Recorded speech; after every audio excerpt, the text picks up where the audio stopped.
le 10h midi, mettez-vous d'accord, Valérie Expert. Et on est avec vous sur Sud Radio, une nouvelle semaine qui démarre sous le signe de la canicule, bien évidemment. Bonjour Gilles Gansman. Bonjour Valérie. Bonjour Félix Mathieu. Bonjour Valérie. Et bonjour à vous Marie Perraube. Merci d'être là ce matin. C'est quoi le problème ? Bien écoutez, on va revenir avec vous sur l'affaire Epstein et plus particulièrement sur ce qui s'est passé dans les années 80-90 au sein des agences de mannequins. Vous avez réalisé une enquête glaçante et remarquable sur ces prédateurs, sur ceux qui ont mis en place, qui n'y connaissaient rien à la mode, qui ont mis en place un système très particulier autour de ces jeunes femmes qui aspiraient à devenir mannequins, et comment Jeffrey Epstein s'est infiltré dans ce système. On va en parler dans un instant avec vous également, Félix Mathieu. Bah oui, la canicule, il fait chaud, ça sert à rien de le dire et de le répéter.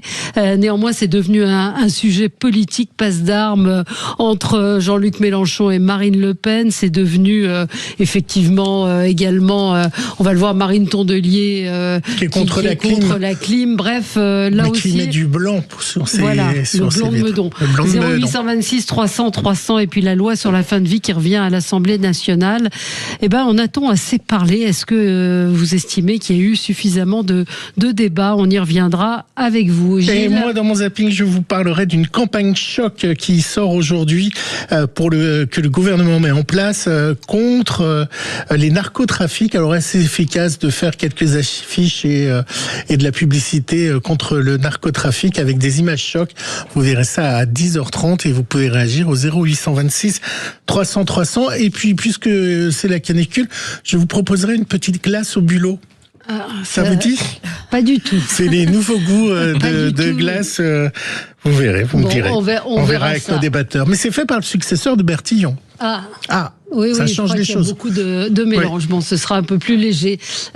Félix Mathieu, c'est quoi le problème ? On revient donc sur l'affaire Epstein, symptomatique d'un symptôme peut-être plus vaste de prédation sexuelle dans les milieux de la mode, de la jet set dans les années 80, et ce que démontre dans son enquête Marie Perraube. Je rappelle le livre Les Insatiables, paru chez Stock. Oui, insatiables comme ces millionnaires, ces milliardaires, autres puissants de ce monde qui se promettent de se livrer en pâture des jeunes femmes en jouant sur leurs espoirs sans prévenir leur proie de ce qui va les attendre, par exemple une fois arrivés sur l'île paradisiaque ou dans une villa. Marie Perraube parle de ce scandale Epstein qui a éclaboussé des personnalités du monde entier, toutes sommées de se justifier sur ce qu'elles savaient ou pas. Pour autant, elle nous parle d'un déni, d'un système de prédation sexuelle qui trouve aussi ses racines en France. La France, le pied-à-terre européen d'Epstein, qui avait choisi d'acquérir un appartement parisien quand il n'était pas aussi parfois à Saint-Tropez au beau jour.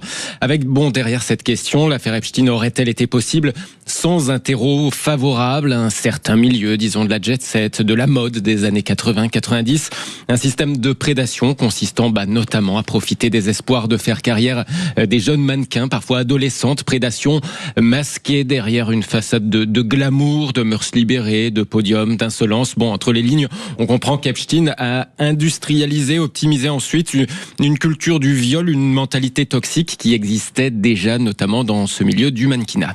Oui, Marie Perraube, donc vous êtes journaliste, réalisatrice. Vous avez réalisé cette enquête vertigineuse sur ce milieu des années 80. On en avait parlé, on savait que il y avait de la drogue, il y avait des fêtes, mais vous êtes vraiment allé au cœur de ce système.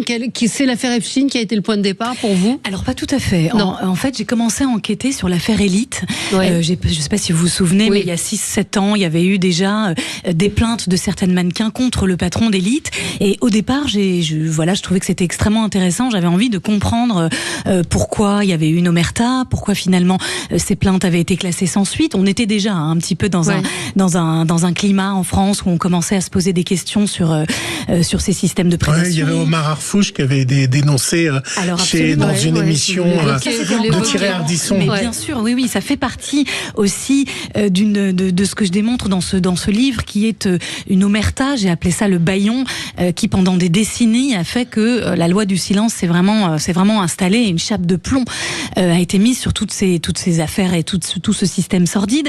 Mais c'est en enquêtant, au départ j'ai commencé à enquêter sur Élite, et puis l'été dernier l'affaire Epstein a explosé dans les médias aux États-Unis, avec Trump au départ, vous vous souvenez, qui était impliqué.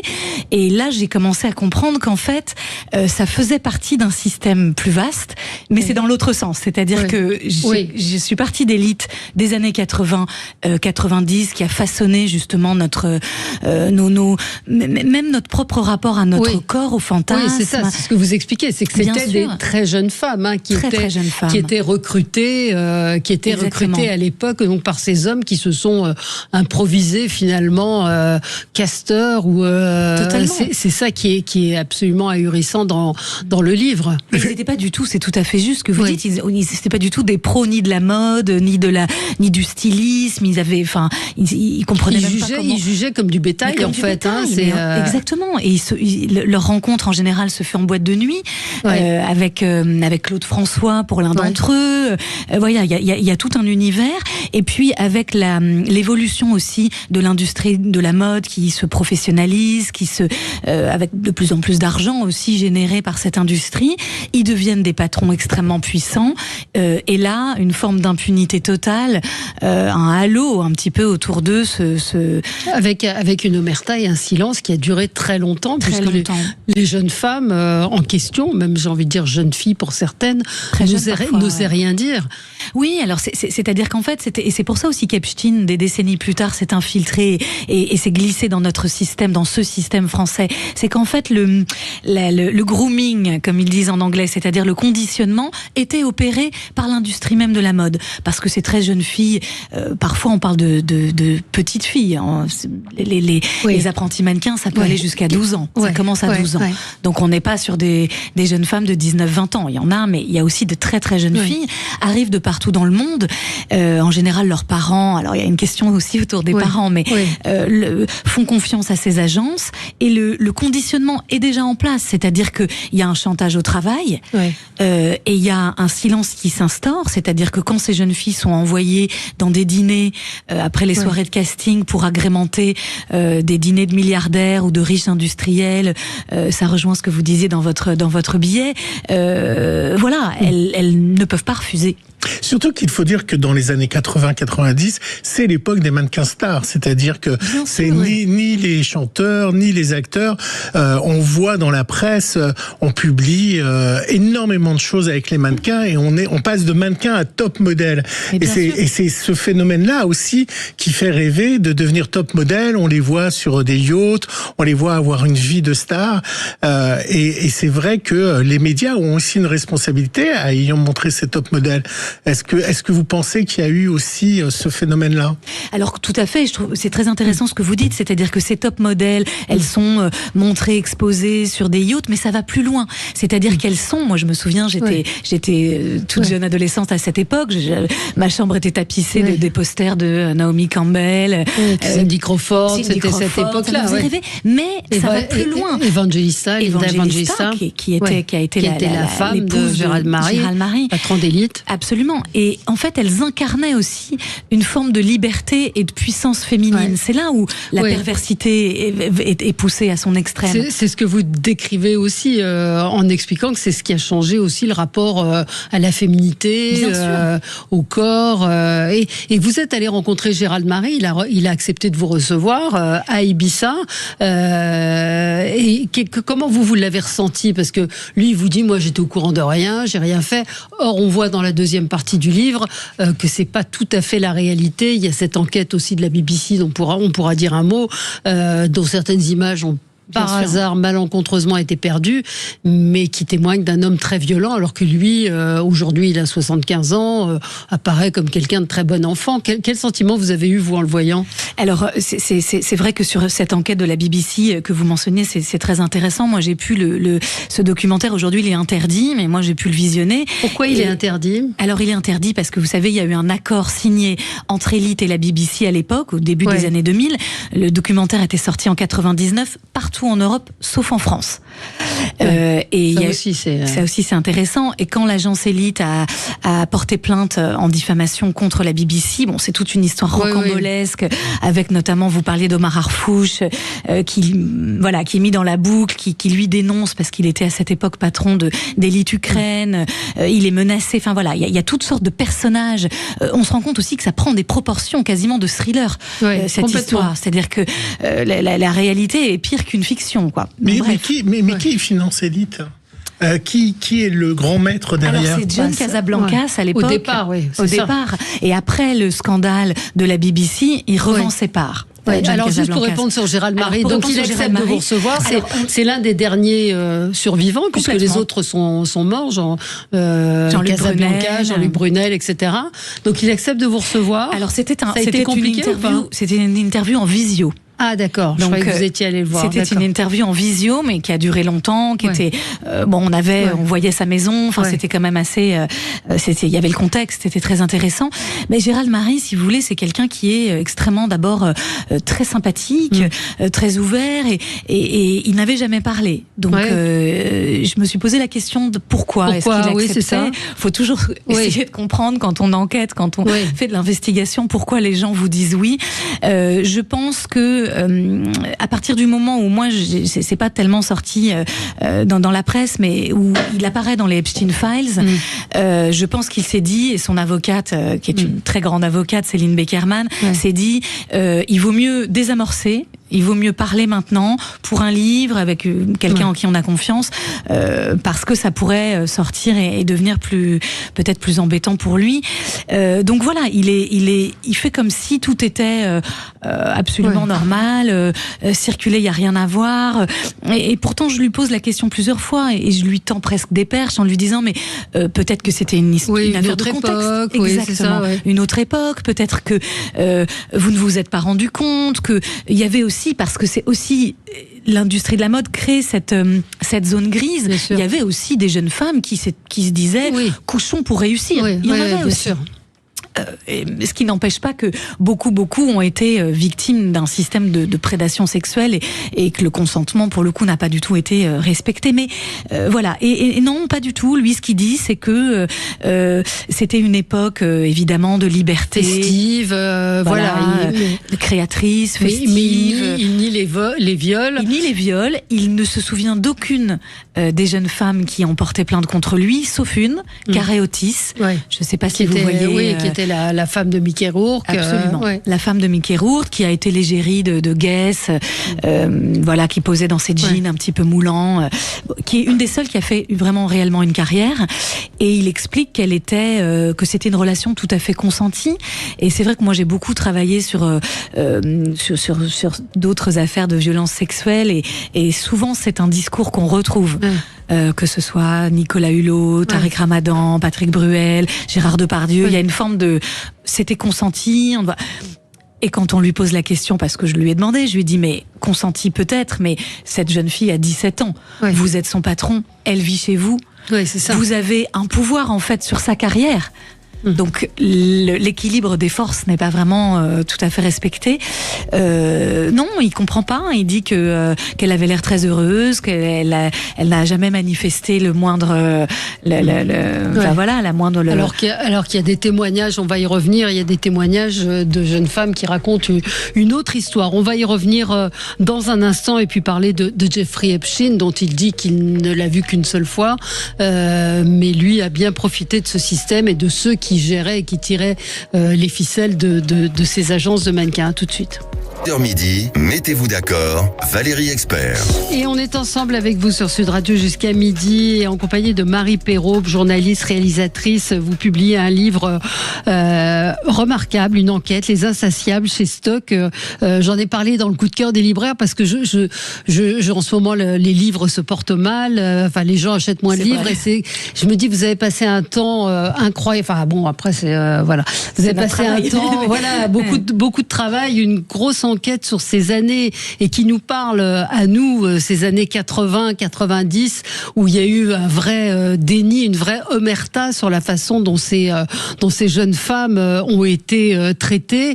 Et on évoquait le cas de Gérald Marie, mais il y a Jean-Luc Brunel, il y a d'autres personnalités qui ont été, vous les appelez les insatiables, ça aurait pu être les prédateurs. Pourquoi les insatiables? Parce que c'était peut-être un petit peu moins violent que les prédateurs.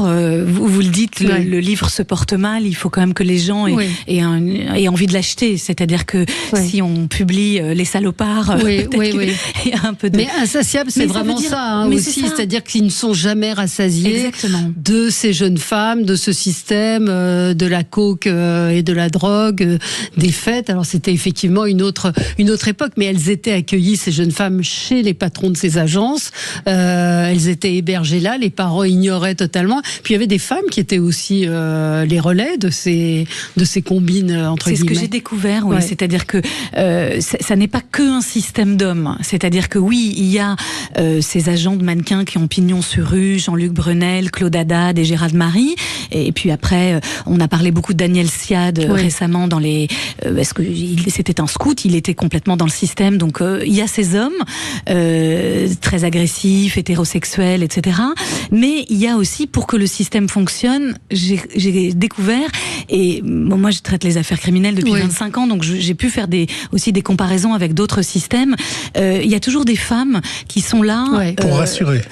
Pour rassurer, exactement. C'est-à-dire que, notamment par exemple les bouqueuses, je ne sais pas si tout le monde sait ce que c'est qu'une bouqueuse, mais quand une jeune fille est signée dans une agence de mannequins, elle a une référente qui est sa bouqueuse et qui est chargée de l'envoyer dans des castings, de lui donner son travail, concrètement. Et son emploi du temps, et ses jours de récup. Donc c'est quand même quelqu'un qui compte aussi beaucoup dans le quotidien de ces jeunes mannequins. Et notamment une bouqueuse, qui s'appelle Pamela, qui vit aujourd'hui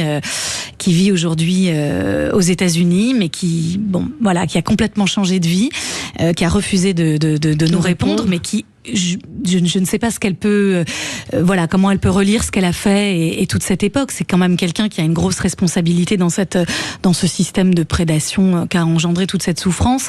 Et donc Pamela, par exemple, était chargée d'appeler les jeunes mannequins. Par exemple, il y a une jeune femme qui aujourd'hui a 50 ans, 60 ans même, et qui me raconte, qui me dit, oui, moi je rentre d'une journée de casting épuisante.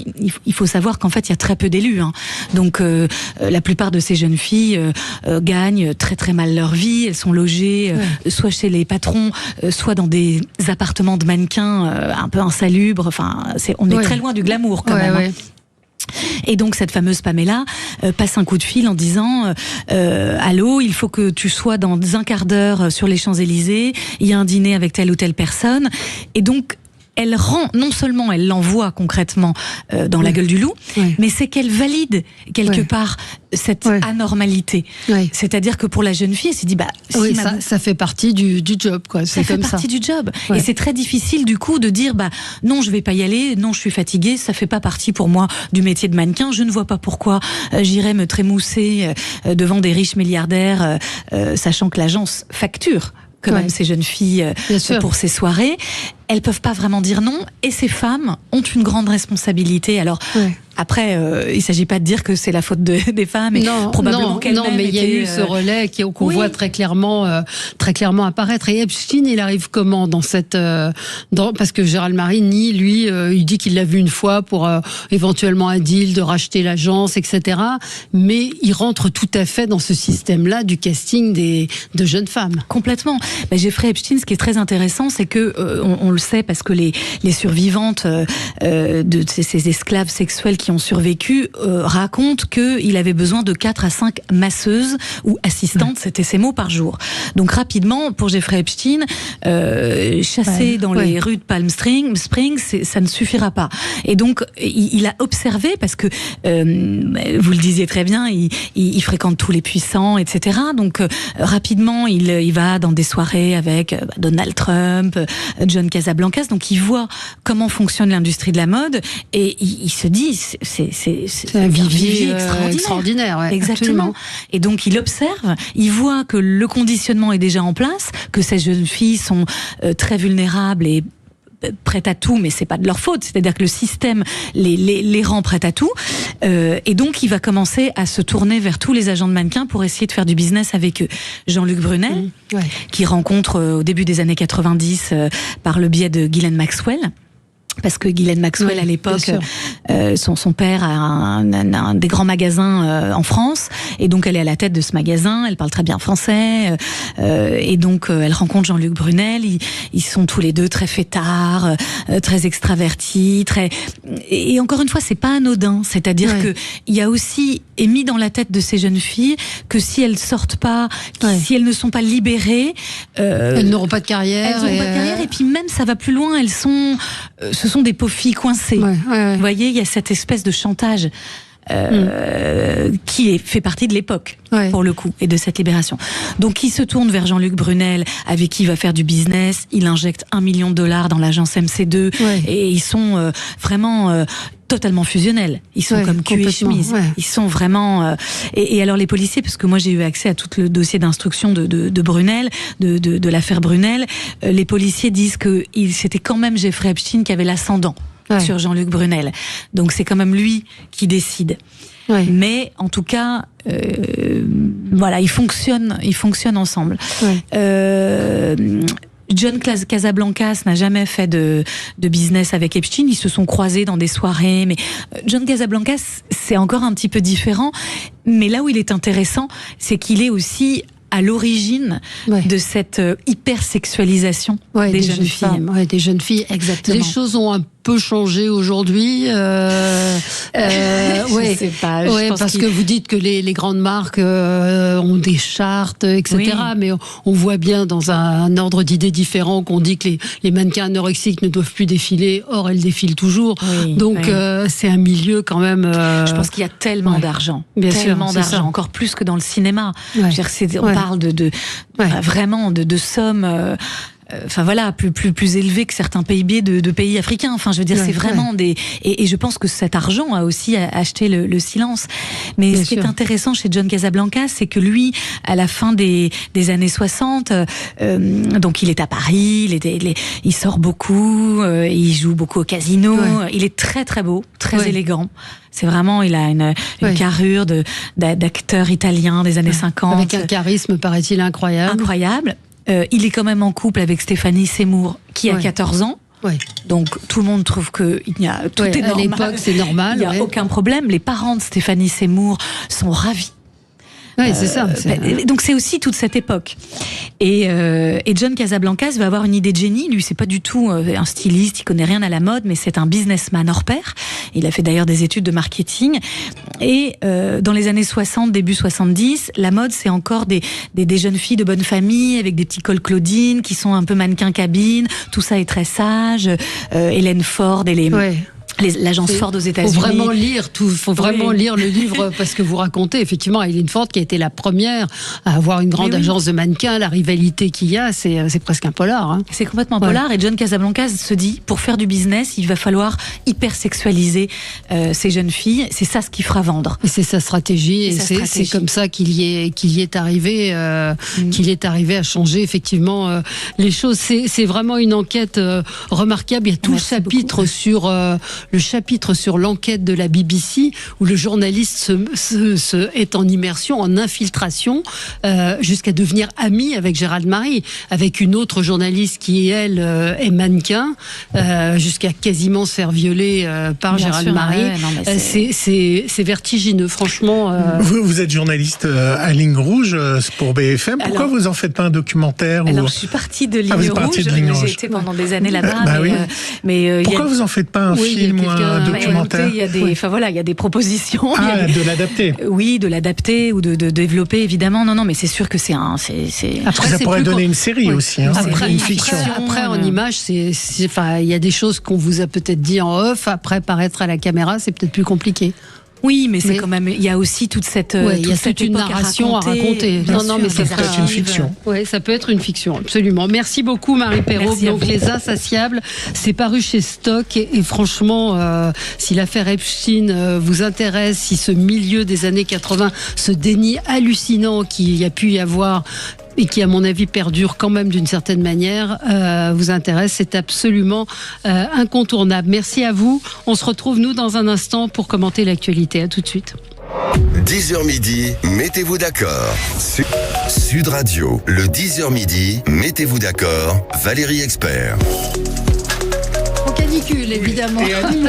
et animaux. Et oui, c'est terrible pour les animaux, effectivement. Attention aux trottoirs brûlants, parce que Pascal Bataille qui est là. Bonjour Pascal. Bonjour. Animateur, producteur, chef d'entreprise. Vous avez publié Petit traité du silence à l'usage des gens bruyants chez Guy Trédaniel. Vous avez Général Vent avec vous, un magnifique chien, et qui n'est pas là. Et on évoquait effectivement la chaleur pour les animaux qui peut être extrêmement pénible également. J'ai vu très peu de sujets dans les médias d'ailleurs, sur les chaînes d'infos, etc., sur les problématiques des animaux qui souffrent tout autant que les hommes. On en a parlé sur CNews, il n'y a pas plus tard que ce week-end. Mathias Leboeuf, journaliste, pour moi, je ne regarde pas CNews. D'oiseaux de race étrangère aussi. Journaliste, philosophe. Non, j'ai parlé des animaux domestiques et de la végétalisation, parce qu'effectivement, notamment le béton pour les chiens qui marchent sur les oiseaux qui n'arrivent plus à se poser. Et après, on a parlé des agriculteurs et notamment des vaches. Comment les agriculteurs, exactement, qui font moins de lait, et comment les animaux, donc en ferme, survivaient à cette canicule. Vous voyez, il y a plein de choses à dire sur la canicule. Je rappelle votre livre, Mathias, Petit traité de la lenteur à l'usage des gens pressés, paru également chez Guy Trédaniel. Brice Sokol, politologue, essayiste, bonjour. Votre livre, L'écharpe et les tempêtes, coécrit avec Frédéric Dabi, est paru aux éditions de l'Aube. Et Gilles Platret, bonjour. Bonjour. Maire de Chalon-sur-Saône, il faut aussi chaud chez vous, j'imagine. Non, on n'est pas redescendu en dessous de 30 hier pour la fête de la musique, donc c'était la plus chaude de l'histoire. Oui, il fait très chaud. On est en zone rouge, mais enfin bon, c'est la moitié de la France, mais on monte à 30, 40, on va monter à 42, 45 peut-être cet après-midi. Ouais. Et c'est votre mairie qui autorisait l'alcool ou pas, ou vous avez appliqué puisque vous êtes en zone rouge, vous ne pouvez pas vendre d'alcool? Non, on est en zone rouge à partir de minuit, donc on était juste avant la réglementation. On est aujourd'hui à partir d'aujourd'hui, voilà. Hier soir, ça allait, mais on était quand même plus d'alcool en Bourgogne, ça va être compliqué, mais on pourra en parler. Oui, la canicule, la moitié de la France en vigilance rouge, donc on va en parler avec vous. 0826 300 300. Comment est-ce que vous êtes adapté à cette canicule? Et puis surtout, c'est devenu un sujet politique, en particulier avec la climatisation. On va en parler dans un instant. Et puis la loi sur la fin de vie qui revient à l'Assemblée nationale. Tous ces sujets avec vous. Gilles Gansban, le zapping. Et oui, le pas de côté. On avait connu des campagnes choc pour l'alcool et la sécurité routière. Aujourd'hui, pour la première fois, le gouvernement français lance une campagne contre les narcotrafiquants avec de la publicité à la télévision, des affiches. Alors vous allez voir, certains approuvent, d'autres pas. C'est une campagne choc qui va s'afficher partout en France. L'image d'un jeune homme, recouvert d'un drap blanc avec cette phrase « À 12 ans, même un guetteur ne peut pas voir la mort venir ». Ou cette chambre d'adolescent au mur taché de sang. Accompagné de ce message, les balles perdues ne le sont jamais très longtemps. Des images fortes et des témoignages poignants. Comme celui de ses parents d'un enfant, récemment mort d'une overdose. Quelqu'un qui consomme occasionnellement, il faut quand même qu'il fasse attention parce que ça peut glisser. À l'image des campagnes pour la sécurité routière, l'opération « On paye tous le prix de la drogue » vise à créer un électrochoc. À Rennes, dans ce quartier théâtre régulier de règlement de compte, les premières images de la campagne touchent ce jeune homme. Moi, je pensais pas que ça va être énorme comme ça. Ouais, c'est énorme. Mais d'autres habitants sont plus circonspects. C'est de la provocation parce que ça parle aux consommateurs comme s'ils étaient débiles. Voilà. Alors, pour ou contre ce genre de campagne, et sont-elles efficaces? Je sais pas. Alors, on a un auditeur, Nicolas, qui vient d'appeler. Nicolas, bonjour. Oui, bonjour Valérie, bonjour tout le monde. Bonjour, vous avez vu cette campagne, vous en pensez quoi? Oui, justement, moi je voulais réagir. Je suis éducateur spécialisé avec des jeunes en situation de handicap intellectuel, donc en difficulté. Et pour moi, cette campagne, elle est à double tranchant, parce que il y a certains de mes jeunes où ça va, ça peut les faire réagir, ça va les interloquer parce qu'il y a des images qui sont quand même assez choquantes. Et par contre, il y a certains de mes jeunes qui ils ont particulièrement flirté avec l'illégalité et ils pourraient découvrir des nouvelles pratiques. Enfin, surtout s'il y a moyen de se faire de l'argent facile, parce que là, on explique bien que les guetteurs, ils peuvent aussi gagner de l'argent.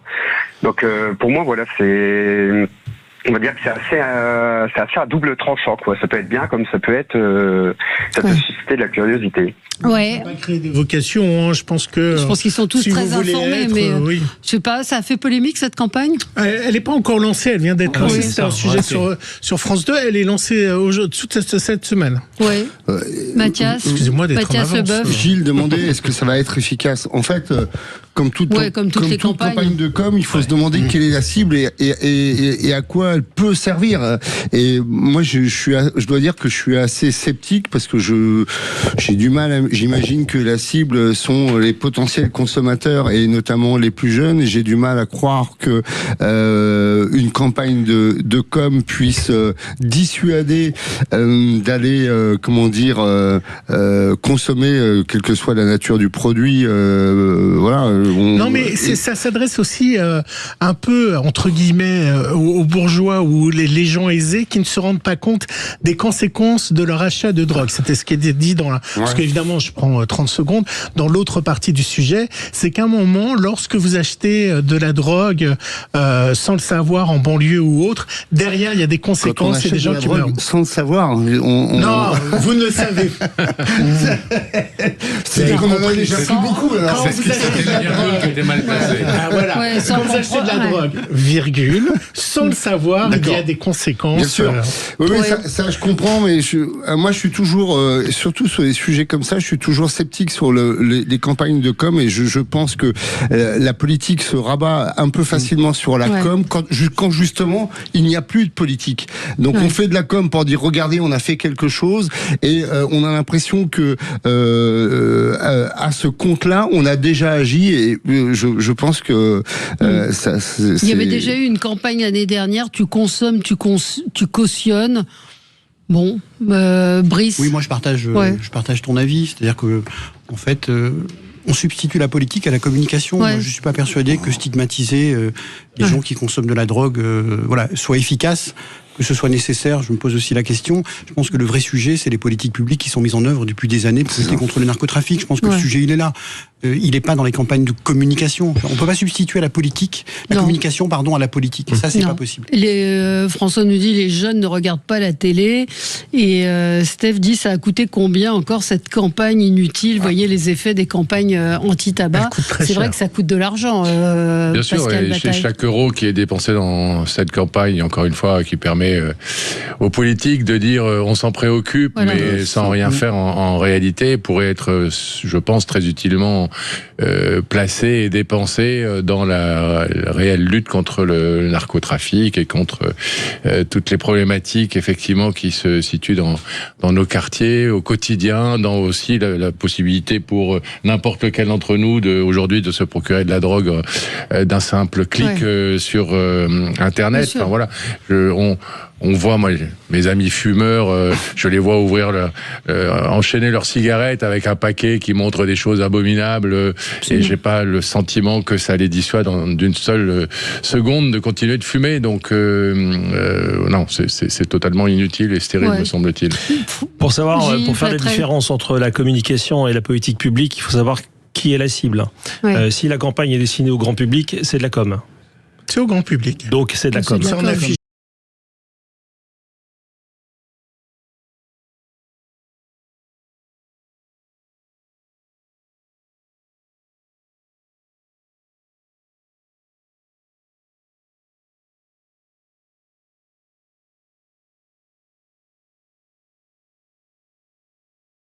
Votre auditrice a raison, c'est pas du tout la télé que les jeunes vont aller chercher l'information. Il faut une bonne campagne de réseau sur TikTok et autres. Alors là, pour le coup, on pourrait peut-être en toucher quelques-uns, mais pour autant, c'est sur le terrain, dans le contact avec les jeunes, en direct, dans nos quartiers, dans nos maisons de quartier, dans la prévention spécialisée, auprès de la police judiciaire de la jeunesse. Enfin, on a plein de la prévention judiciaire de la jeunesse. C'est pas sur le deal, c'est sur culpabiliser ceux qui en prennent. Mais j'entends bien, mais c'est justement là où vous avez peut-être le moyen, je parle des plus jeunes consommateurs, évidemment, c'est eux qu'il faut toucher d'abord, le moyen de sensibiliser aux conséquences, mais certainement pas évidemment à ça. La seule question, c'est est-ce qu'on a testé cette campagne sur les membres des cabinets ministériels ?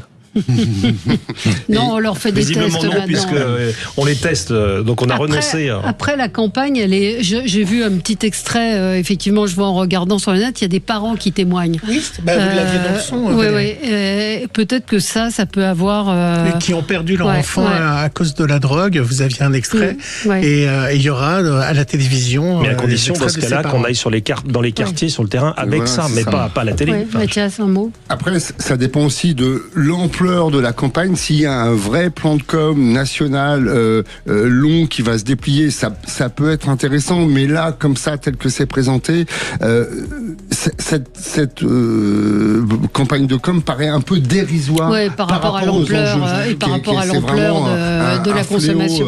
Probablement un des premiers fléaux. On se retrouve dans un instant. Plaisir d'offrir, joie de recevoir. Donald Trump est tellement content d'avoir reçu son avion du Qatar. Sud Radio, le 10h midi, mettez-vous d'accord, Valérie Expert. Allez, nous continuons avec le zapping de Gilles. Oui, je vous le disais avant la pub, plaisir d'offrir, joie de recevoir. Le Qatar a livré aux États-Unis le nouveau Air Force One. Vous savez, c'est l'avion du président américain. Alors, c'est la première fois qu'une puissance étrangère livre un tel avion à un président. Alors, évidemment, aux États-Unis, ça fait parler puisque c'est le Qatar qui offre cet avion qui est un peu spécial. Vous allez en entendre.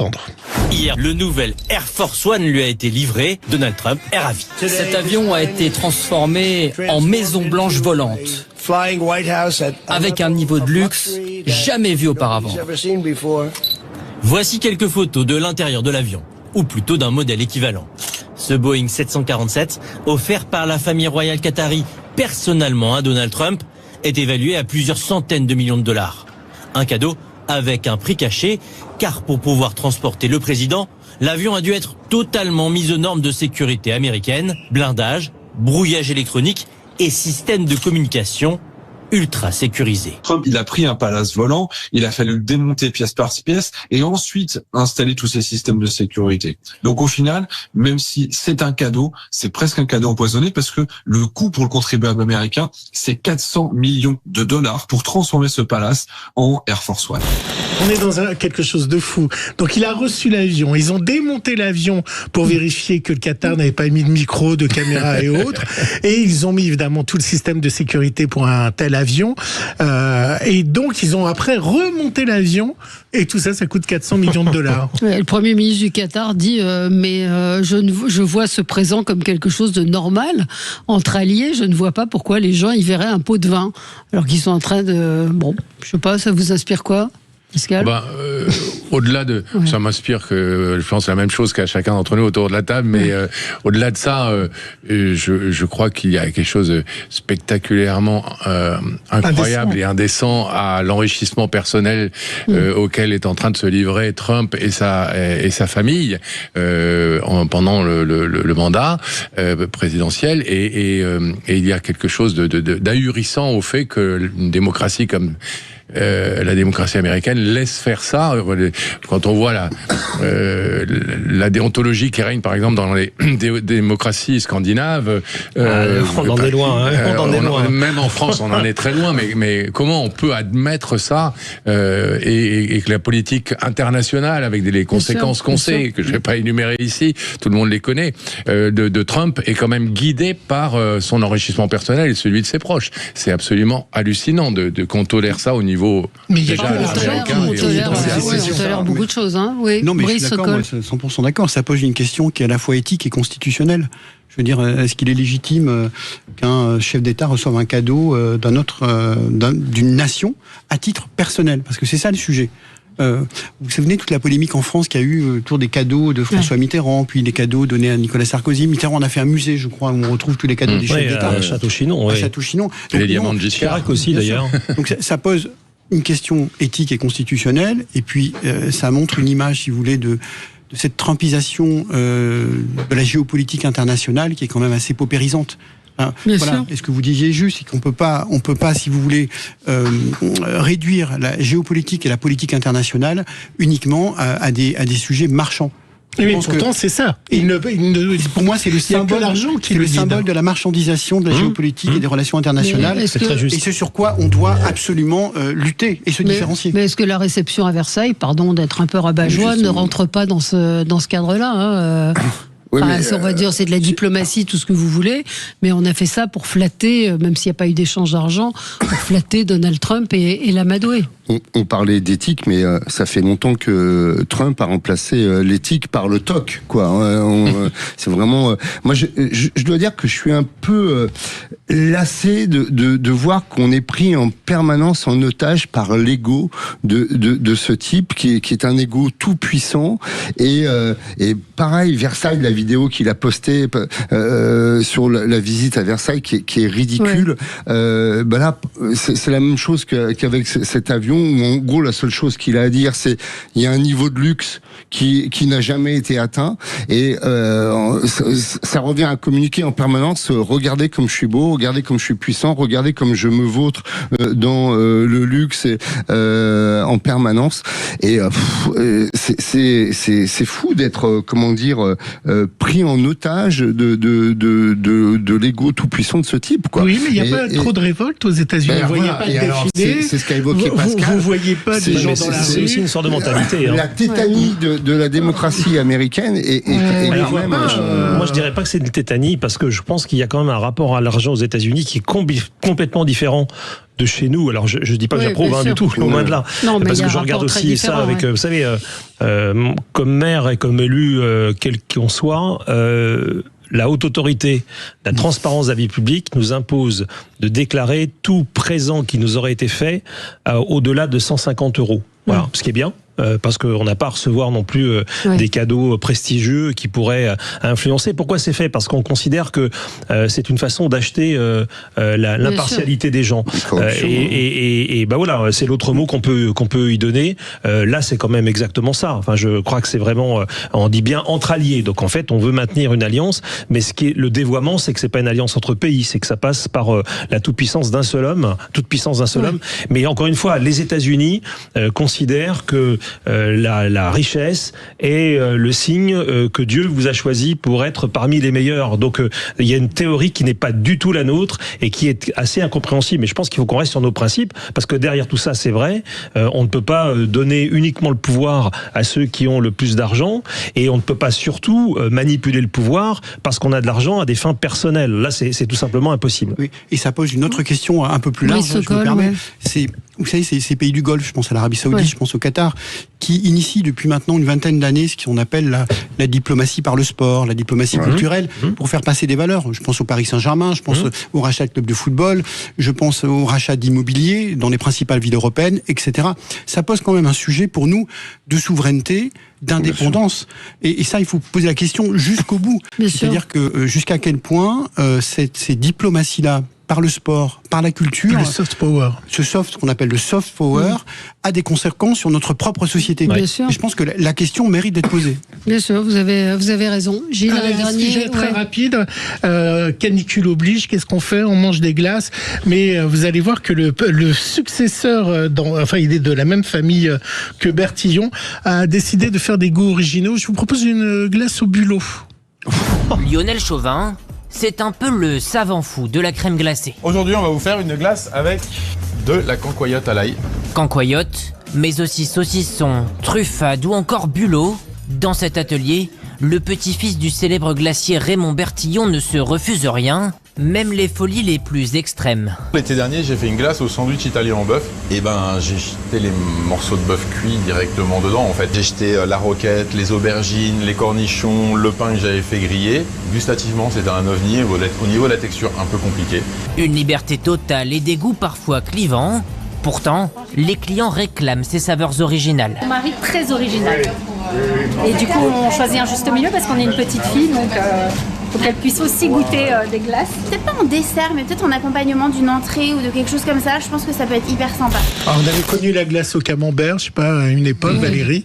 Je sais pas si vous avez déjà goûté des glaces un peu à des goûts spéciaux. Non, est-ce que vous êtes tenté par des glaces truffades ou autres, ça vous tente?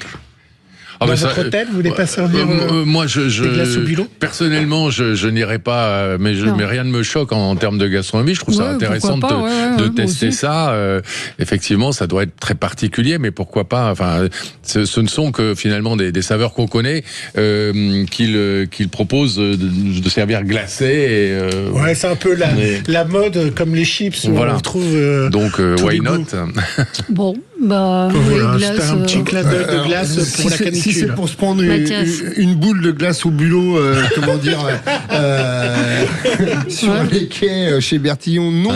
En revanche, dans un restaurant, sur un plat, comme le dit Pascal, dans un cadre inventif de gastronomie, oui, je pense que ça peut être intéressant. Avec un avocat. Ouais, c'est ça. Bon. Une glace à la moutarde, je vous recommande. Il y a quelques restaurants qui font ça. Mais un accompagnement d'un plat. On fait aussi. Mais voilà, pas à manger dans la rue, mais au restaurant avec un bon plat, une glace à la moutarde. C'est bon la glace à la moutarde dans la rue, c'est pareil. Voilà. Non mais c'est vrai. Allez, on se retrouve dans un instant. Canicule et climatisation. À tout de suite. 10h midi, mettez-vous d'accord. Sud Radio. Parlons vrai. Le 10h midi, mettez-vous d'accord. Valérie Expert. Avec vous sur Sud Radio jusqu'à midi pour commenter l'actualité avec Mathias Leboeuf, journaliste, philosophe. Votre dernier livre, Petit traité de la lenteur à l'usage des gens pressés, paru chez Guitry Daniel. Pascal Bataille, animateur, producteur, chef d'entreprise. Vous avez publié Petit traité du silence à l'usage des gens bruyants, paru chez Guitry Daniel. On ne l'a pas fait exprès, mais c'est comme ça. Brice Sokol, politologue, essayiste. Et vous avez publié L'écharpe et les tempêtes avec Frédéric Dabi. C'est paru aux éditions de l'Aube. Et Gilles Platret, maire de Chalon-sur-Saône. Vous n'avez pas encore publié de livre, mais on attend. C'est peut-être en préparation. Mais je n'en dirai pas plus. Mon amour. Ah bah ça, c'est tous les jours. Canicule, la canicule devient un sujet éminemment politique et puis on verra si on a le temps de parler de ce sujet sur la loi sur la fin de vie qui revient à l'Assemblée nationale. Est-ce que vous avez l'impression qu'on en a suffisamment débattu? Est-ce que vous êtes au courant de ce que contient cette loi? On y reviendra dans un instant. Donc Valérie, quand une marine rencontre une autre marine, qu'est-ce qui se raconte? Des histoires de climatisation. Marine Le Pen est évidemment pour climatiser toute la France, les écoles. Marine Tondelier, elle préfère avoir un ventilateur. On l'a retrouvé sur deux plateaux, celui de BFM et celui j'allais dire iTélé, de celui de LCI. Et vous allez voir, pour elle, pas question de mettre la clim. La première mesure pour les écoles, c'est la rénovation thermique. Je fais partie des gens qui ont isolé leurs combles et qui sont dans des combles qui en fait sont pas vivables quand même. Si on faisait la taxe Zuckman, on pourrait isoler au moins 10% des écoles par an. Je dors pas dans ma chambre en ce moment et au siège des Verts, c'est pas tenable. Et pourtant, on a fait les travaux récemment. C'est pas possible. La clim va pas tout résoudre. Je peux vous dire que non, que chez moi, c'est pas climatisé. La première mesure, c'est la rénovation thermique. Et donc, j'ai vu la technique du blanc de Meudon, mais j'ai un Velux très haut, donc je vais pas, enceinte de 6 mois, monter sur une échelle. La clim va pas tout résoudre. Donc, on fait les draps mouillés sur des ventilateurs, ça comme tout le monde. Et Marine Le Pen? Ah mais j'ai pas mis Marine Le Pen, j'ai mis Marine Tondelier, c'était pour mon petit lancement. Oui, mais je pensais que vous la faisiez. J'aurais pu faire. Vous la faisiez. Mais ça c'est plus cher, Valérie. Là, voilà, on rentre dans une gamme. Mais vous annoncez quand une marine rencontre une autre marine. Excusez-moi d'écrire un petit peu mes textes, c'est vrai que. Justement, c'est mal écrit. Pardon de vous le dire, c'est mal écrit. J'attendais la réponse de Marine Le Pen. J'attendais la réponse de Marine Le Pen qui effectivement, elle demande à ce qu'il y ait une climatisation qu'on climatise. Donc climatisation pour ou contre, et le blanc de Meudon qui est visiblement une arnaque totale. Enfin, je veux dire, c'est un truc qui ne fonctionne pas.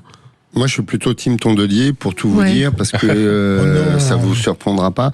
Non, mais le tout clim, effectivement, quand on est confronté à des chaleurs comme aujourd'hui, comme ces derniers jours, la solution immédiate, ça paraît être la clim, et ça l'est de fait. Mais le tout clim, ça a un coût, et ça a un coût déjà financier et un coût écologique aussi. Donc c'est un peu la solution facile à court terme. Non mais pardon de vous dire, enfin vous nous emmerdez avec les écologies. Non mais franchement vous nous emmerdez avec la solution écologique. Regardez ce matin dans quel état sont les quais à Paris et sûrement dans d'autres villes où tout est absolument dégueulasse. Il y a pardon d'employer des gros mots, mais je peux pas j'ai un de mes maîtres à penser, c'était Jean-Yann, et Jean-Yann disait tout le monde veut sauver la planète, personne ne veut descendre les poubelles. Oui. Et c'est exactement ça, c'est-à-dire que le coût écologique de la clim, il n'est pas négligeable. Et plutôt la clim peut être une solution, mais le tout clim n'est pas la solution, notamment sur les villes et en zone urbaine. On peut parler des écoles, on peut parler des EHPAD, on peut parler... Végétaliser beaucoup plus ce qui n'est fait, végétaliser les cours, végétaliser les toits, par exemple, des immeubles.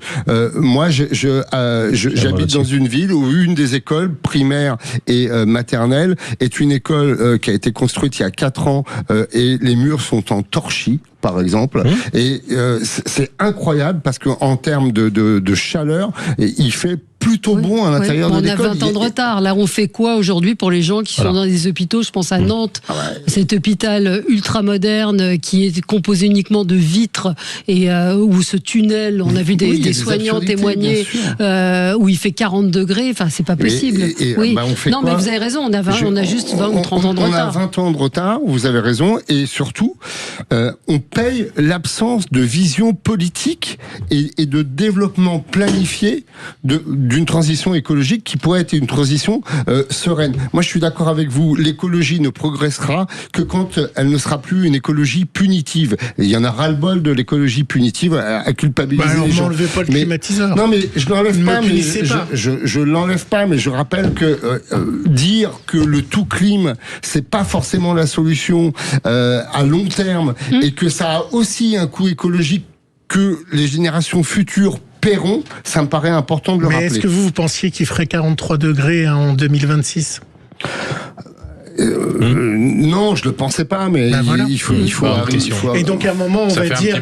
Ça fait quand même un petit moment que les experts annoncent la transition écologique, le réchauffement climatique. On va dire, on va mettre les écoles et on va dire ça va pour 2 mois, on va mettre l'argent ailleurs. Il est là le problème, c'est qu'on ne veut pas consacrer l'argent à ça. Alors en fait, je pense que la solution c'est un mixte. On peut pas effectivement dire il y a des solutions immédiates. Le climatiseur, c'est une solution immédiate. Et parfois on peut pas faire autrement. Bon, là, il y a des adaptations aujourd'hui. On demande aux parents, quand ils le peuvent, de récupérer les enfants à midi, parce que déjà, les écoles sont très chaudes l'après-midi, mais le matin, quand on a bien aéré très tôt, à partir de 5h du matin, on arrive quand même à les rafraîchir un peu. Après, je suis entièrement d'accord avec vous, il y a des solutions de long terme. La végétalisation des cours d'école, moi, je la pratique dans ma commune depuis maintenant, depuis 7-8 ans à peu près, on a commencé. Et effectivement, ça permet d'abaisser la température des salles qui sont les plus près du bitume des cours et qu'on a largement gratté pour mettre de la terre.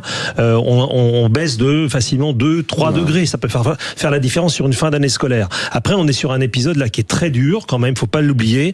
C'est vraiment un aspect caniculaire digne d'août qui nous tombe sur juin. Donc et sa longueur montre qu'il va tenir jusqu'à la fin de l'année scolaire au moins, puisque on annonce plus de 30 degrés au moins jusqu'au 4-5 juillet.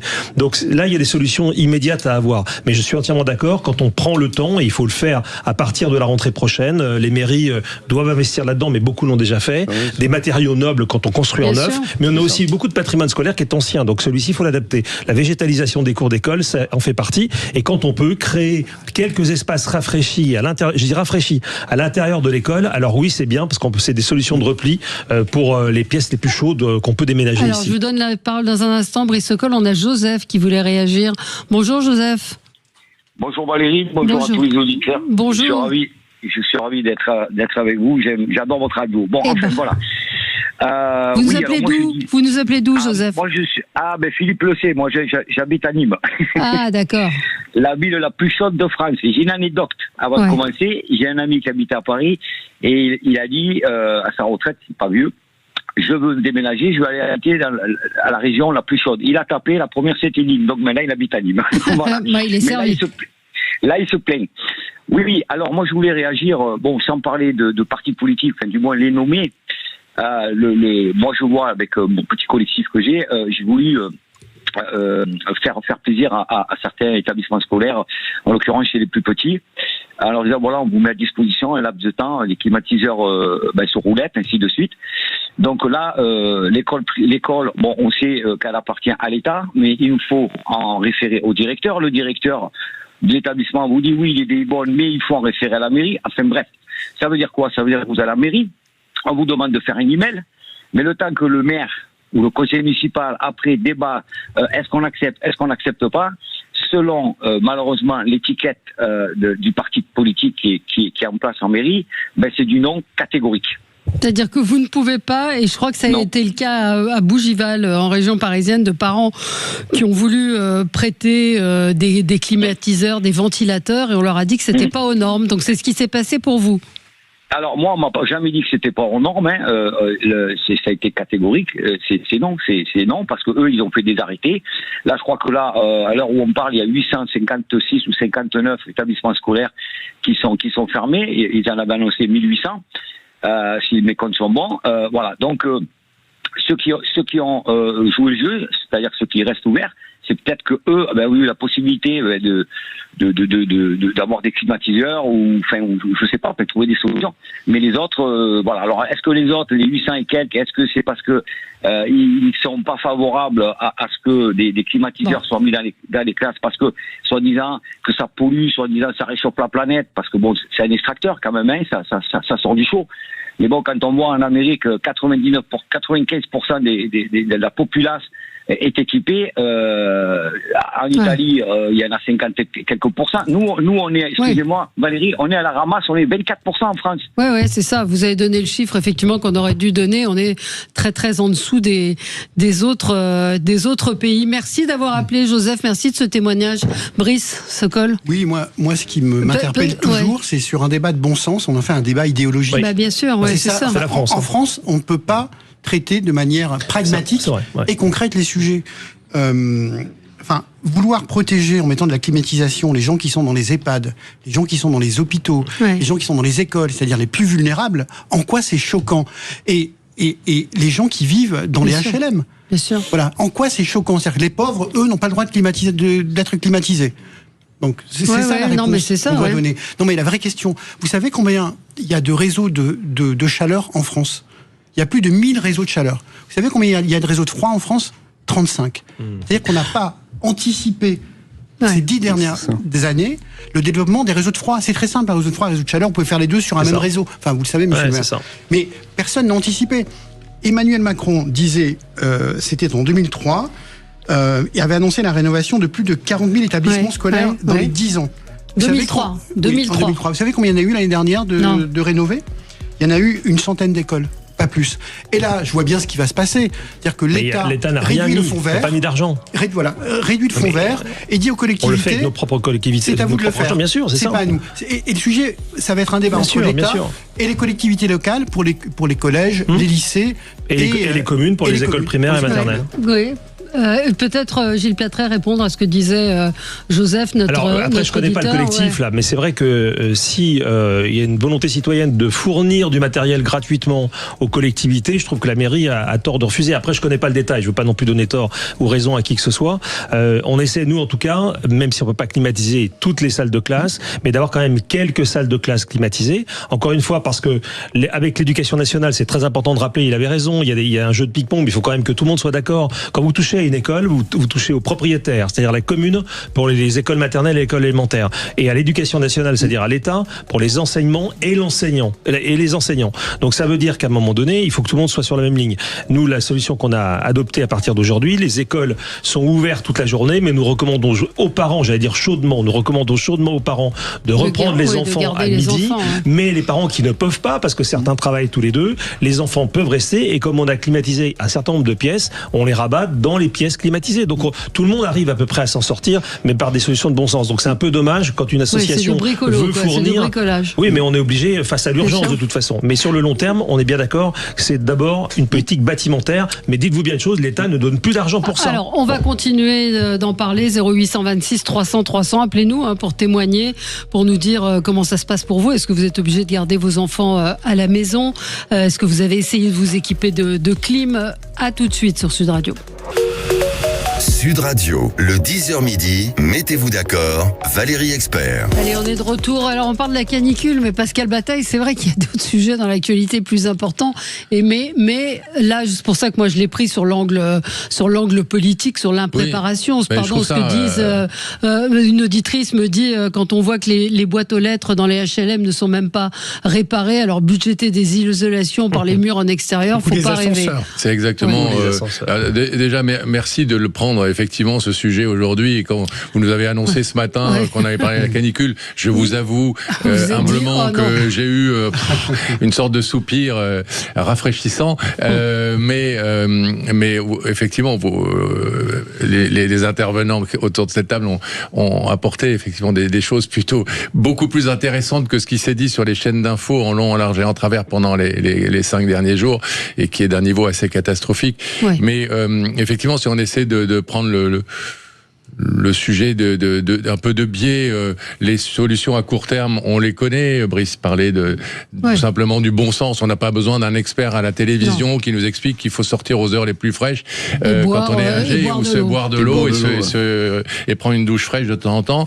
Les solutions à moyen et long terme, Mathias en a très bien parlé, et Gilles aussi, tout ça on le sait. Où est le vrai problème? Le vrai problème, c'est qu'on n'a pas d'argent à mettre dessus, et qu'en tout cas les politiques, parce que je vous rappelle qu'il y a eu une canicule tout aussi violente en 2003, on en a eu une autre en 2019, donc ça fait quand même un certain nombre d'années qu'on est alerté, et ceux qui veulent en plus lire les rapports du GIEC depuis quelques années, n'en déplaise à notre ami Bardella, peuvent aussi s'en émouvoir. On sait qu'il va faire chaud.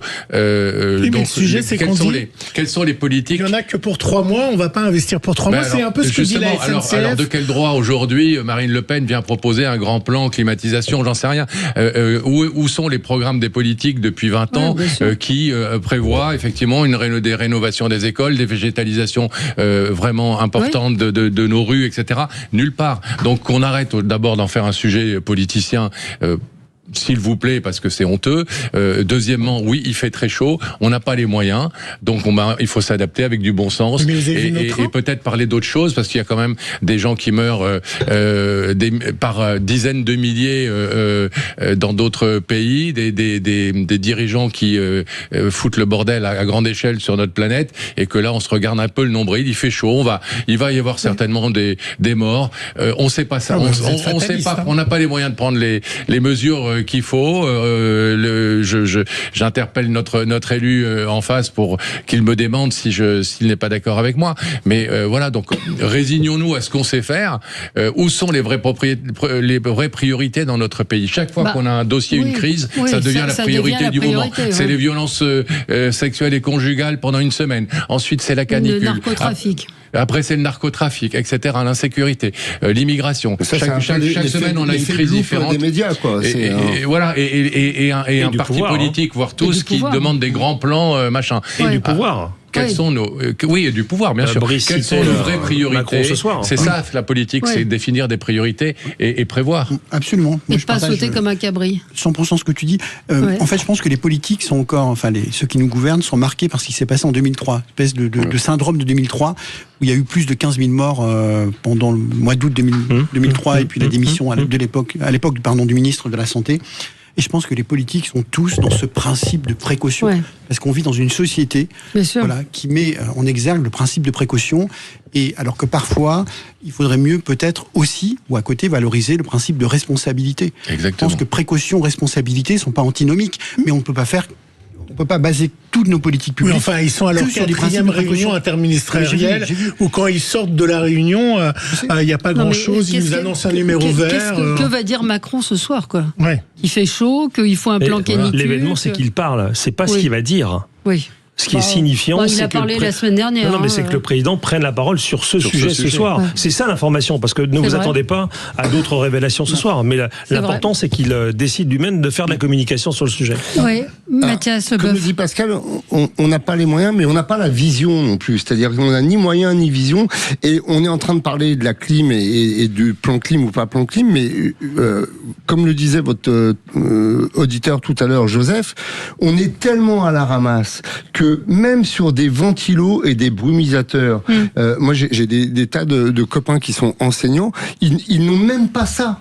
Et il n'y a même pas moyen de ventiler et de rafraîchir avec des brumisateurs. Donc c'est dire à quel point on est largué dans pas mal de municipalités et à quel point il n'y a pas d'anticipation et pas de vision. Et pardon, mais acheter des ventilos et des brumisateurs, c'est pas un coût dément, quoi. Et ça fait quand même du bien. Et Valérie, ça entretient encore une fois la défiance des citoyens à l'égard des pouvoirs publics. Juste une anecdote, c'est plus qu'une anecdote. On est au 3e plan national d'adaptation au changement climatique. Vous vous rendez compte ? Je suis allé voir ce que c'était. Oui, c'est quoi ? C'est de l'incantation. C'est protéger la population. 2, adapter les activités humaines. 3, protéger notre patrimoine naturel et culturel. 4, mobiliser les forces vives de la nation. Super. On est au 3e plan. Pour quel résultat ? C'est ça qui ne va pas. C'est-à-dire que il y a des annonces. Il y a ce décalage-là entre les annonces et la réalité. Mais ça, dans différents domaines, que dans d'autres domaines que l'environnement. Et ça, c'est un vrai sujet pour une majorité de Français. Oui, c'est. Et ça entretient la défiance. À l'égard de la politique. Il n'y a rien qui est fait pour nous. C'est ce sentiment qui émerge, pardon. C'est un cercle vicieux. Moi, je voulais rebondir sur ce que disait Brice, parce que je trouve ça absolument essentiel, même philosophiquement, je dirais, et en tant que citoyen, ce qui se passe depuis un certain nombre d'années dans notre pays. Je suis pas assez connaisseur de ce qui se passe dans d'autres démocraties, mais en tout cas, c'est cette déresponsabilisation du citoyen, de l'individu. C'est le principe de précaution qui prévaut partout, mais le principe de précaution qui est défendu par l'État. L'État se met lui-même en faillite en défendant ce principe-là, puisqu'il n'a pas les moyens de faire en sorte qu'on soit défendu, que on ait tous les moyens de lutter contre la chaleur ou contre l'érosion, etc. Donc arrêtons de dire aux gens on sait tout faire pour vous et on va tout faire pour vous alors qu'on ne le fait pas, et disons plus aux gens responsabilisez-vous, trouvez vous-même aussi les solutions. Conduisez-vous en grand garçon et en adulte responsable. Il en est de même pour... moi, j'ai un vrai sujet aujourd'hui sur l'érosion, les politiques qui sont mises en place pour interdire aux gens de construire là où, effectivement, potentiellement, dans 50 ans, dans 100 ans, il y aura plus de plage, mais qu'on laisse les gens construire et qu'on leur dise juste, si vous voulez construire, vous ne serez pas assuré, vous ne pourrez pas vous retourner contre l'État. Et qu'on arrête de faire des commissions, des groupes, des comités d'études qui sont... effectivement, eux aussi très onéreux pour sortir de types de rapports dont Brice vient de parler, qui sont juste de l'incantation. Ouais. Et on a Bruno Retailleau ce week-end qui a annoncé qu'il voulait supprimer le principe de précaution au profit du principe de responsabilité, si j'ai bien compris. Enfin, j'étais pas au meeting évidemment, mais pour ça, messieurs, il faudrait juste une chose. C'est qu'on sorte de la démagogie généralisée dans laquelle baignent tous les partis politiques depuis quelques années. On est d'accord. C'est devenu un mode non seulement de gouvernement, mais d'opposition aussi. C'est-à-dire que systématiquement, on fait de la démagogie. Donc ça, effectivement, ça aboutit au principe de précaution, à l'irresponsabilité et en fait à une espèce de jeu auquel va se livrer le président de la République ce soir, de nous faire des communications au sommet sur des choses, vous avez raison, qui dépendent d'abord de l'initiative individuelle, même si des politiques publiques peuvent être menées à long terme. Mais j'insiste beaucoup là-dessus. Dans tous les domaines, tout ce que nous contestons, c'est d'abord parce que nous avons basculé dans la pire des démagogies et à tous les étages, dans tous les partis politiques. Ben, ça donne ça. Moi, je vous dis que ce soir, on aura une prime clim.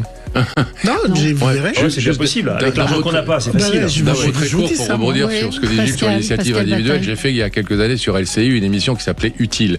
C'était quoi Utile ? C'était d'aller chercher partout en France des gens qui avaient trouvé des idées extrêmement malines, extrêmement futées, extrêmement proches du terrain pour apporter des solutions à des vrais sujets. Et ces solutions, elles étaient très souvent duplicables dans plein d'autres d'autres endroits est généralisable. Et si au lieu effectivement de faire ces comités Théodule qui ne servent à rien, on allait un peu plus chercher, favoriser cette initiative individuelle, se servir effectivement des relais que sont les maires pour trouver des bonnes idées. Il y a plein d'initiatives intéressantes sur le terrain. Pour réunir les forces vives de ce pays, et Dieu sait s'il y en a, et créatives, eh bien je pense qu'on serait beaucoup plus efficace. On se retrouve dans un instant avec vous, avec vos coups de cœur, vos coups de gueule, dans un instant, à tout de suite. Sud Radio, le 10h midi, mettez-vous d'accord, Valérie Expert. On est de retour avec vous sur Sud Radio. Nouvel examen du texte sur la fin de vie à l'Assemblée nationale avant l'adoption définitive. Et on se faisait la réflexion ce matin qu'il n'y avait pas eu vraiment de grand débat national autour de ce texte qui est majeur, qui est vraiment un basculement de civilisation, d'une certaine manière. Le gouvernement a annoncé donc qu'il donnerait le dernier mot à l'Assemblée à l'issue de la nouvelle lecture dans les deux chambres. Promesse phare du second quinquennat d'Emmanuel Macron, et c'est la possibilité, le droit de l'aide à mourir accessible sous condition à certains malades atteints d'une affection grave et incurable. Il me semble que c'était déjà plus ou moins le cas. Non. Pas vraiment, non. Enfin, Pascal Bataille. Pour suivre très régulièrement, vous le savez, des gens qui sont effectivement atteints d'une maladie incurable, en l'occurrence la maladie de Charcot. Non, il n'y a pas, il y a besoin, il y avait vraiment la nécessité d'une loi. Après, une loi parfaite, je pense que ça n'existe pas. Gilles ne me contredira pas là-dessus. Et forcément, cette loi peut laisser ouvertes quelques petites fenêtres d'abus, etc. Mais je pense qu'il est absolument nécessaire de légiférer là-dessus et de le faire vite. Ça fait déjà bien trop longtemps qu'on attend. Je suis pour ma part un peu sceptique sur le fait qu'on laisse ça entre les mains des députés et des sénateurs. N'en parlons pas pour les sénateurs qui doivent regarder les problématiques de fin de vie d'une façon un petit peu subjective. Pardon pour ce trait d'humour sur un sujet qui est grave, mais je pense que pour le coup ça aurait dû faire l'objet effectivement d'un vrai débat citoyen large et peut-être même d'un référendum, à condition que la loi puisse être expliquée à chacun et que chacun puisse en regarder de façon pointue les détails. Mais voilà, parce que effectivement on demande à quelques centaines d'hommes et de femmes de se prononcer sur un sujet qui peut mettre en cause leurs croyances religieuses notamment, alors que je pense que c'est pas du tout le lieu de faire appel à des problématiques de religion. Là, il s'agit juste d'être éminemment pratique, et pour le coup, on parlait de responsabilité de l'individu tout à l'heure. C'est la responsabilité ultime de pouvoir décider, et la liberté ultime de pouvoir décider si je vis ou si je meurs, si je continue à vivre et à supporter ma vie telle qu'elle est, ou si je décide d'y mettre fin. On ne peut pas faire plus grand exemple de liberté, et c'est pas, je pense, effectivement, à quelques centaines d'hommes et de femmes de décider de ça. Ouais. Mais alors... Alors je trouve aussi que il y aurait dû avoir un débat politique, mais aussi un débat avec justement des philosophes, des penseurs, parce que c'est une vraie question. C'est une question d'ailleurs qui parcourt l'Occident depuis l'Antiquité, parce que si vous prenez l'histoire de la philosophie, les stoïciens, par exemple, étaient pour le suicide et pour le fait qu'on puisse décider de sa propre mort, et de la même façon qu'il cherchait la vie bonne, la vie meilleure, il y avait la mort bonne, la meilleure façon de mourir. Donc ça c'est la première chose. Moi je crois que accorder des droits à certains n'enlève pas les droits aux autres. Je comprends que ce débat puisse choquer, et notamment pour des raisons religieuses, et que en dernière instance cela doit relever de la personne et de la conscience personnelle et de la liberté, du libre arbitre de chacun. Le droit de mourir dans la dignité et de décider de sa propre mort, ça devrait être un droit fondamental. Alors bien évidemment qu'il faut l'encadrer justement juridiquement, parce que tout peut être envisagé. On a vu d'ailleurs en Espagne, il y a eu des cas un peu particuliers, c'est-à-dire que à partir de quand on accorde le droit de mourir, il y a une jeune femme, je crois, qui était profondément dépressive, par exemple, à qui on a accordé le droit de mourir. Bah, c'est vrai que ça pose, ça peut choquer et ça pose un problème, parce que on peut se dire que peut-être elle aurait pu s'en sortir autrement. Donc c'est un débat compliqué, mais si on raisonne en termes purement de droit, le droit de mourir dignement, et il y a parfois des gens pour qui la seule solution, notamment pour échapper à la souffrance, qu'elle soit psychologique ou physique d'ailleurs, c'est de partir et de partir dans la liberté et dans la dignité. Et ça, je pense qu'on ne peut pas le refuser à l'être humain. Ouais, Brice Sokol. C'est un sujet qui est pour moi, enfin qui est un sujet pour une majorité de Français qui est très difficile en effet, parce que c'est. Mais deux remarques. La première, c'est que peut-être qu'avant de travailler sur cette nouvelle loi, on aurait dû aussi, alors il y a une proposition de loi sur le sujet, pouvoir travailler sur les soins palliatifs. Je pense que sur l'ensemble du territoire national, vous savez qu'aujourd'hui, il y a 22 départements encore en France où vous n'avez pas d'unité de soins palliatifs. Et donc j'ai discuté moi dans mon département, je suis originaire de l'Allier, avec des médecins qui me disent mais tu sais, préalablement à toute nouvelle loi, il faudrait appliquer les lois antérieures, et surtout il me dit quand on met quelqu'un dans un établissement de soins palliatifs, ils me disent, encore une fois je ne suis pas un spécialiste, 3 fois sur 5 la personne qui ne veut pas mourir, ne veut plus mourir. Voilà. Donc ça c'est important de le dire. Deuxièmement, j'ai discuté avec Jean Leonetti. Alors vous connaissez Jean Leonetti, qui est le député qui a fait voter cette loi, justement, qui pour moi était une loi, mais suffisante. Après, on peut en discuter. Et Jean Leonetti me dit, tu sais, pour moi, c'est une rupture anthropologique. C'est une rupture, il me dit, médicale. Il me dit, parce que pour lui, soigner n'est pas tuer. Il me dit, c'est une rupture législative parce que les lois sont faites, jusqu'à présent, elles étaient faites pour que les gens qui vont mourir, et pas pour les gens qui veulent mourir. Il a fait cette distinction-là. Il me dit, cette loi la nouvelle loi, va peut-être trop loin. Et le fait de dire, me dit-il, tu ne tueras point, alors c'est un sujet évidemment religieux, mais c'est aussi un sujet sociétal. Lui se place sur ce domaine-là. C'est-à-dire que le politique doit plutôt essayer de favoriser la vie que participer à la hauté. Voilà. Donc, mais c'est encore une fois, c'est une discussion que j'ai eue avec Jean Leonetti, et c'est vrai que c'est très difficile parce que c'est une question à la fois qui porte sur la liberté individuelle et qui porte sur la fraternité.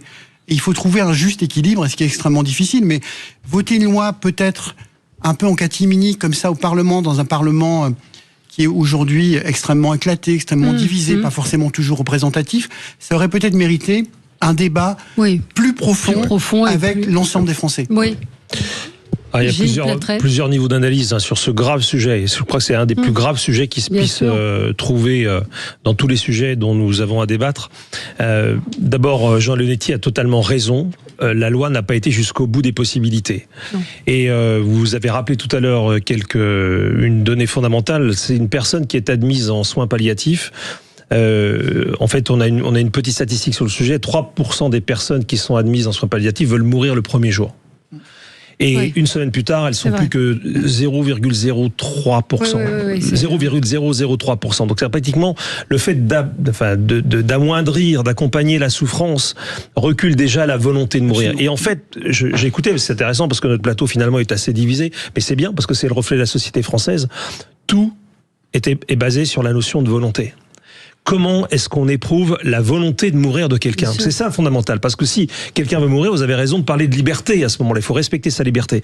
Mais la notion de volonté est une notion qui n'est pas gravée dans le marbre. Elle dépend des circonstances, elle dépend du degré de souffrance que la personne éprouve, elle dépend aussi de l'état dans lequel la personne, l'état psychologique voire psychiatrique dans lequel la personne qui pourrait demander à mourir se trouve au moment où elle le demande. On n'a pas exclu, par exemple, de cette capacité d'accorder la mort, parce que la demander c'est une chose, mais il faut la donner. Il faut aussi que des professionnels la donnent dans ce cas-là. On n'a pas exclu de ce champ des personnes qui souffrent de maladies psychiatriques neurodégénératives ou déficientes intellectuelles. Moi, ça me pose un problème. Voilà, que vous ayez finalement une autorité qui dise à votre place, parce que vous n'êtes pas intellectuellement capable, lorsque vous êtes déficient, d'avoir un avis vraiment propre sur la question, pour moi, c'est un vrai problème. Et on pourrait comme ça multiplier les choses. Il y a quelqu'un qui en parle très bien, c'est le député Philippe Juvin, voilà, qui par ailleurs est chef des urgences à Pompidou et qui a des mots très très forts, très bien choisis, très bien pesés, parce qu'on peut aussi comprendre que dans certaines pathologies, la volonté d'en finir soit prégnante. Et ça, moi, je l'entends totalement. Et quand, hélas, on a été dans un accompagnement de personnes en fin de vie, on se pose aussi beaucoup de questions sur ce sujet-là. Mais ça reste, je pense que la clé de notre débat, c'est pouvons-nous objectivement mesurer la volonté réelle et permanente d'une personne d'en finir pour de bonnes raisons, parce que vous avez là aussi, quand on regarde un peu ce qui se passe ailleurs, par exemple l'Oregon, états-unien, a instauré l'euthanasie. Alors on l'appelle plus comme ça, c'est le droit à mourir, mais enfin c'est quand même de l'euthanasie. 30% des sujets qui ont recours sont des personnes handicapées. Au Canada, on a fait des sondages. Considérez-vous quel est le bon moyen, le bon état pour solliciter le droit à mourir? 27% des personnes disent les SDF devraient pouvoir réclamer le droit à mourir. Donc je veux juste dire, et c'est ça le vrai sujet, c'est la dérive, c'est pas le sentiment que vous exprimez très très bien et qu'on peut parfaitement comprendre, c'est la dérive derrière. Effectivement, c'est une dérive de société, c'est presque une dérive, enfin en tout cas c'est un changement de société, c'est un changement de civilisation, d'où la hauteur et la profondeur de ce débat. Oui, demain Philippe Juvin sera l'invité de Jean-François Aquili, sera l'invité politique, mais on a tous autour de nous, enfin ou en tout cas des gens qui ont eu recours au suicide assisté dans des situations de maladie. Vous avez évoqué la maladie de Charcot. Moi j'ai un ami qui avait une maladie de Parkinson très avancée et incurable. Il a eu le médecin, il y a eu une sédation profonde, donc il y a aussi cette injustice face. Alors on va marquer une pause et vous pourrez réagir dessus dans un instant. Sud Radio, Valérie Expert. Alors, Mathias, vous voulez juste ajouter un mot sur... Oui, j'ai été très intéressé par ce que disait Brice, faisant référence à Monsieur Leonetti. Toute la question, c'est comment on passe d'une euthanasie passive à une euthanasie active, et comment on pense ça. Et effectivement, rien que mettre des mots, c'est important. Ceux qui vont mourir, donc c'est l'euthanasie passive. Ceux qui veulent mourir, on est sur l'euthanasie active. Donc merci de donner ces concepts, ça permet de penser plus précisément la chose. Après, arriver à penser, c'est aussi arriver à penser sans hypocrisie et sans dogmatisme. Parce que l'euthanasie passive, ce qui est la situation dans laquelle on est aujourd'hui et qui est ancrée sur les soins palliatifs, c'est pas non plus la panacée. Quand vous avez quelqu'un qui est sédaté sous morphine pendant plusieurs jours, voire plusieurs semaines, et qui est à la limite de l'inconscience, on peut se demander l'intérêt du maintien en vie dans une telle situation. Donc, il faut pas avoir peur de regarder ce problème en face. Et la dernière chose que je voulais dire, c'est que il faut le faire sans hypocrisie et sans hypocrisie déguisée, parce que vous avez effectivement, moi j'entends, c'est un débat qui m'intéresse, mais je vois un certain nombre de politiques qui sont aussi médecins et qui interviennent au nom de cette double casquette politiques et médecins, mais qui sont aussi, entre guillemets, des religieux, c'est-à-dire qui défendent une position religieuse derrière la casquette de politique et de médecin. Et là, je pense qu'il y a une confusion. Bien évidemment que les religions doivent s'exprimer sur ce sujet, les religieux, mais il faut pas que ce soit masqué, il faut que ce soit ouvert. Si on a un point de vue religieux, quelle que soit d'ailleurs la nature de la religion, alors faut le dire, en ne se protégeant pas avec la casquette de médecin ou la casquette de politique. Vous avez raison. On va passer à vos coups de cœur, vos coups de gueule, Gilles Plattret. Vous m'intriguez. Je vais vous parler d'une guerre qui est peu connue, qui s'appelle la guerre des géraniums. Cette guerre a commencé à Besançon ce week-end. C'est ma région, Franche-Comté en l'occurrence, à côté de la Bourgogne. Mais même région administrative, la nouvelle municipalité qui a succédé à une municipalité écologiste a décidé de mettre des fleurs partout dans la ville pour embellir cette cité qui au demeurant est admirable. J'incite tout le monde à aller visiter Besançon, c'est superbe. Mais elle a donc décidé de planter, de faire beaucoup de plantations, mais d'entretenir aussi des parterres et de mettre, alors c'est là où les choses se corsent, de mettre des fleurs en pot. Pour aller vite, fleurir les ponts, fleurir les places. Vous pouvez soit créer des aménagements très coûteux et mettre en pleine terre, soit parfois sortir à la belle saison des fleurs. C'est pour ça qu'on appelle ça la guerre des géraniums. Eh bien, un collectif citoyen s'est créé pour déplacer les pots, au motif que ces plantations seraient, je cite, réactionnaires, puisqu'il s'agirait et donc, alors tout ça est délirant, mais à la fois en même temps très sérieux, parce qu'en fait, ce sont les tenants. Alors il y a quelques opposants au maire évidemment, mais plus fondamentalement, ce sont des tenants d'une espèce de deep écologie qui consiste à penser que de la même façon que l'animal est un être vivant au même titre que l'homme, la plante l'est aussi, et que donc mettre des plantes en pot, c'est les séparer de leur milieu naturel, et c'est donc faire offense à la nature. Et donc ce week-end, vous avez une armée de bras cassés qui sont arrivés en meute sur un pont.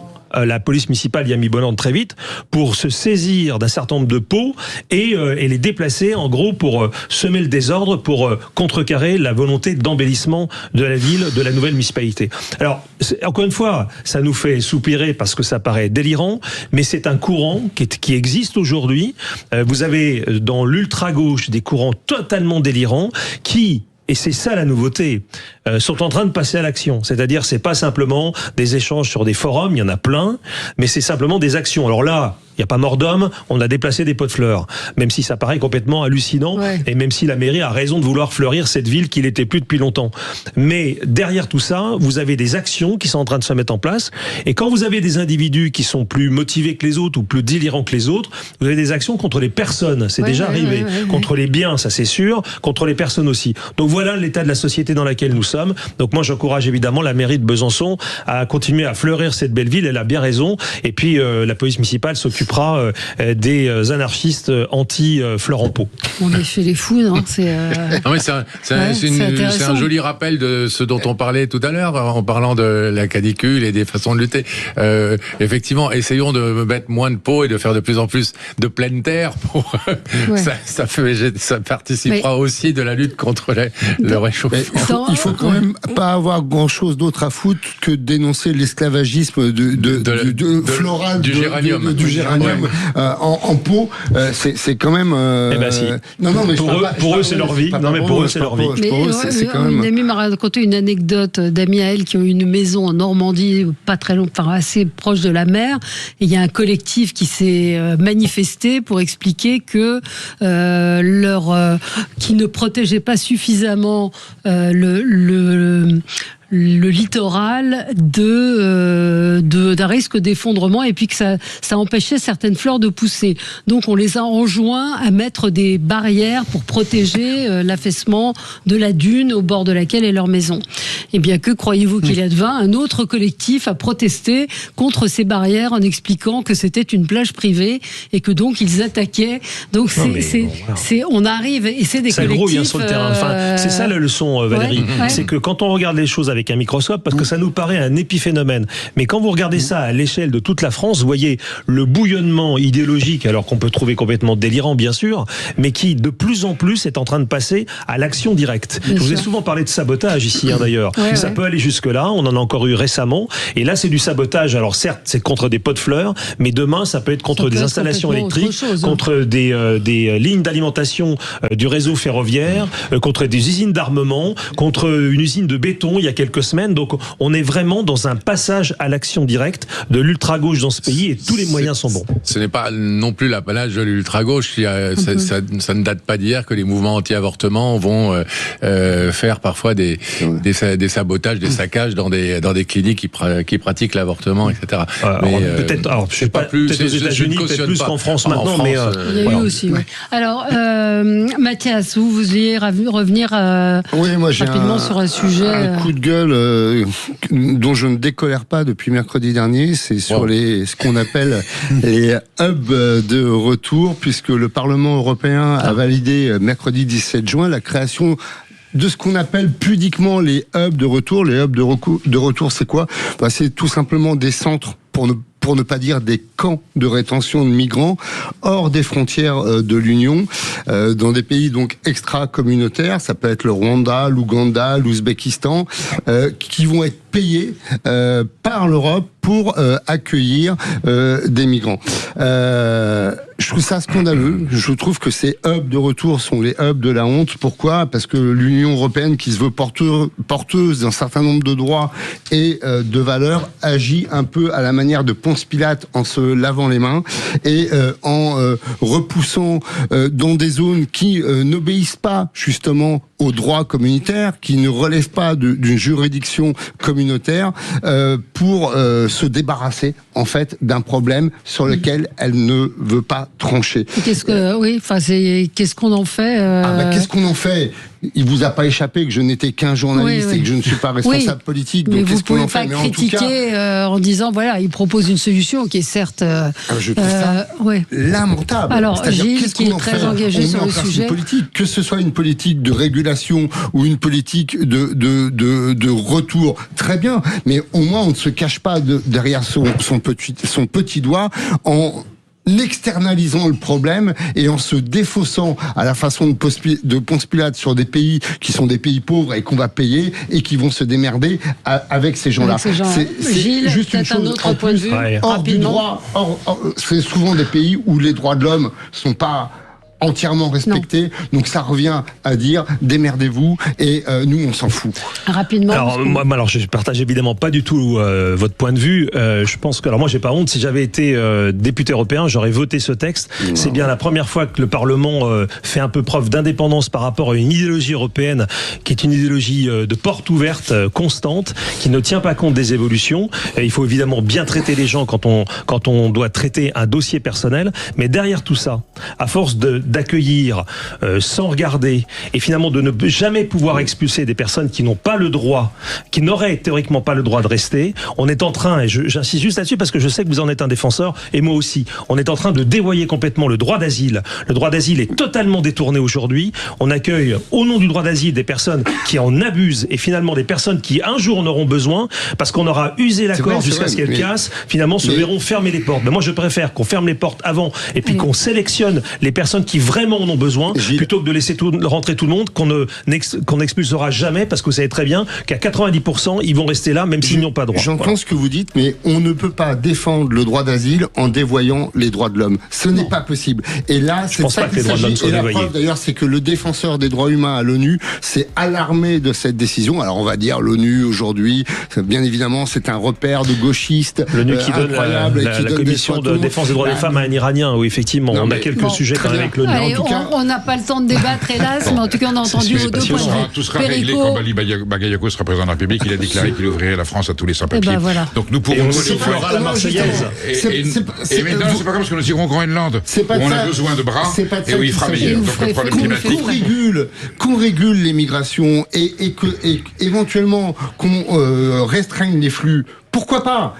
Mais qu'on se défausse sur d'autres pays. Je trouve ça dégueulasse. C'est vrai qu'en 1944, il a fallu bombarder l'Allemagne. C'est extrêmement désagréable de nettoyer le nazisme. De quoi allez-vous parler? De quels moyens disposons-nous pour soulager aujourd'hui les personnes âgées qui vivent un enfer au sens littéral du terme?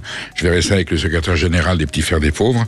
Une mère qui dit non au mariage, alors il n'est pas OQTF, il est juste en situation régulière, un Tunisien à Bourg-les-Valences, elle a refusé de le marier. On en connaît d'autres. Et puis le droit à la fin de vie la loi sur le vin est-elle un peu élitiste? Certains le pensent. Et je recevrai M. Bouffard pour en discuter avec lui. Très beau programme à suivre donc dans un instant. Perico Légas sur Sud Radio. Bonne journée, à demain. Merci.